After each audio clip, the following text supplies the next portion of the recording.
Now it's time for our district breakdown as we bring in Inside High School Sports Insider Matt Harris to break down District 8 5A Division 1 more with you.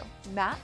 Thanks, Ashley. We'll be kicking off our 5A Division 1 coverage today with District 8.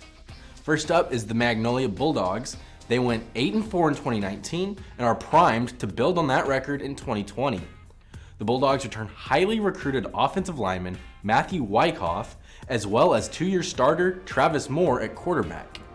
Couple that with an easier district. 3 of Magnolia's 4 losses a season ago were to powerhouse programs like Shadow Creek and Highland Park, and the Bulldogs figure to be firmly in the conversation for a district title. Just like their crosstown rivals, Magnolia West had to break in a new ball coach last season. Blake Joseph was promoted from within and, like his crosstown counterparts, will have plenty of returning talent to work with after losing a talented senior class a year ago. One position that won't be back as quarterback, as Tristan Brady is off to Sam Houston State. However, the staff is excited about the potential of junior Brock Dalton taking the reins. If Mag West is to improve on a 5-6 season from a year ago, they'll count on Dalton as the new signal caller. Over in New Caney, the Eagles had an excellent season in 2019, but somehow the reward for a 10-0 regular season was a first-round date with area powerhouse Richmond Foster. While New Caney wasn't able to make it past Foster in the first round, they will be reloaded for a run at another district title in 2020. Quarterback Zion Childress is off to Texas State, so the Eagles will have a hole to fill there. But they return wideout Isaiah Aiken and two-way star Billy Williams, in addition to all-district linebacker Derek Harris Jr. If New Caney can replace Childress' talent at quarterback, look for them to be at the top of the district standings for a third straight season. New Caney Porter lost out on a district title in 2019 by virtue of a loss to New Caney on the last day of the regular season. Believe it or not, the Spartans benefited from not winning the district. They matched up with Hightower in round 1 and advanced before losing to Manor in round 2.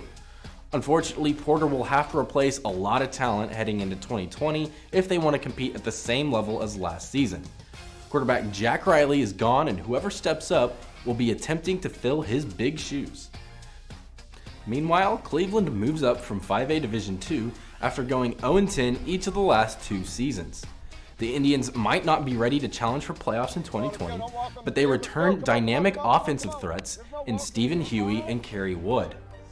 Cleveland will try to get a win on the board this season with those two back. Ned Barrier has high hopes for his Caney Creek squad in his second year with the team. The Cougars went 2-8 for the second straight season and graduate a lot of talent. But Barrier has a history of turning things around, and he'll look to lead Caney Creek to the playoffs for the first time since 2006. Our final team to discuss in the district is Waller, who went 0-9 last season, including a loss to Caney Creek. While 0-9 doesn't sound like much to build on, the Bulldogs were rarely blown out and lost several close games in 2019. If they can figure out how to win close games, Waller should have a shot to win 3 or 4 games this season. Coach Gene Johnson, like half of his peers in his district, is a second-year head coach at his program and comes from a good coaching tree at Cy Ranch. The Bulldogs need to figure out their offense in 2020, and it's currently unclear who will step up. However, the defense will once again be the strength. Kason McLean, Jared Hicks, and Jamari Thompson are all back for 2020. Like Caney Creek, Waller might not be ready for a full-blown playoff push, but there will be ample opportunities to take steps in the right direction. If they can do that in 2020, a playoff push could absolutely be in the cards for 2021 under Johnson's leadership.